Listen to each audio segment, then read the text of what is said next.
Unfortunately, I've fallen behind in my Divrei Torah. Sometimes when the holidays come, I should say secular holidays, it sort of throws things off.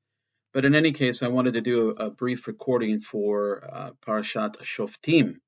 There was something there that was particularly interesting, and I wanted to share that.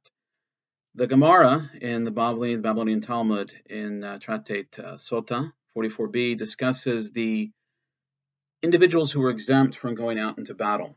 And some of the categories seem to be logical. If an individual was recently betrothed, they would be given an exemption. If an individual had built a house or planted a vineyard, they would be given these exemptions because they didn't want them to lose out, if one might say, in this process.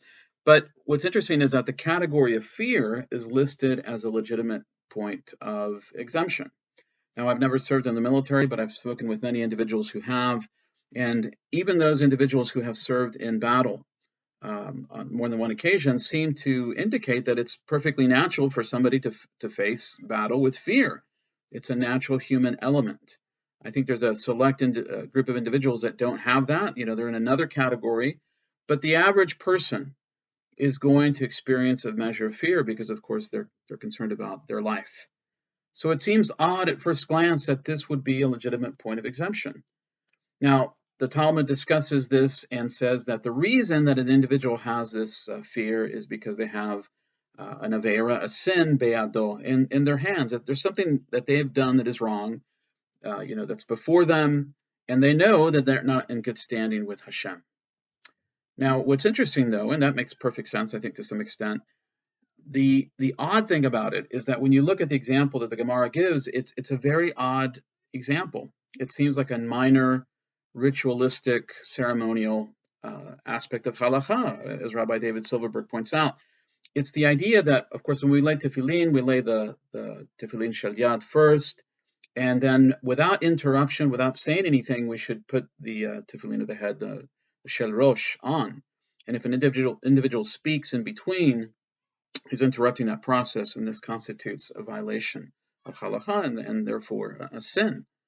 And it's interesting because, obviously it's important to be respectful, to follow the protocol, but why would this be the reason that an individual would be afraid to go into battle? You think they would have other reasons, or a greater sin, a vera of some other sort, moral, idolatry, something of that nature. But the idea that is given, I believe it was Rabbi Dov of Uvrich, is that there's a disconnect that happens when an individual speaks between laying the tefillin of the hand and the tefillin of the head. And that is to say that, when you put on tefillin, you can see sort of this physical connection, straight to your heart. Of course, it's symbolic, but you feel that, you're winding and it goes up to this area. And then, the head, of course, is connected to our sense of thinking. The heart is connected to our emotions, our passion, but the head is what is supposed to be logical, our thinking aspect. And the idea that both Rabbi David Silverberg and Rabbi Dove communicated, and I thought that was interesting, is that there cannot be a disconnect between our head and our heart. Our head has to be the balance to our heart, and our heart has to be the balance to our head.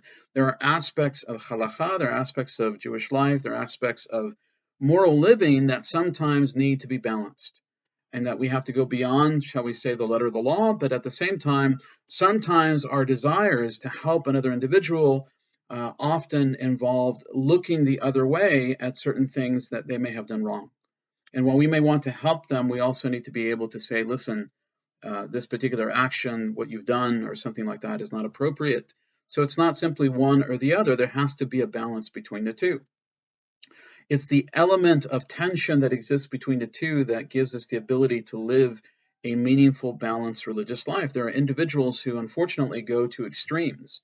They are moved by emotion, and as a consequence, they make very bad decisions which impact themselves and their family, and sometimes even their grandchildren.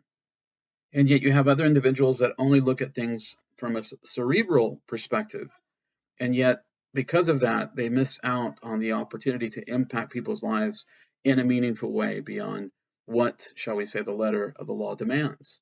And so what we have, the struggle that we have, is to maintain the unique balance between those two and not lose sight of the fact that Hashem gave the people of Israel a covenant which has specific statutes and requirements, But there's also an element there of compassion and love, which Hashem communicates to us through the Torah. And I think if we read the Psalms, the Tehillim, that we see this passion that King David and others have when they express their devotion to Hashem, which transcends the simple fulfillment of the Torah. It's this intensity, if we want to say devikut, this attachment, this cleaving to God, which is quite clear. And that is the ultimate goal that we should have and aspire to.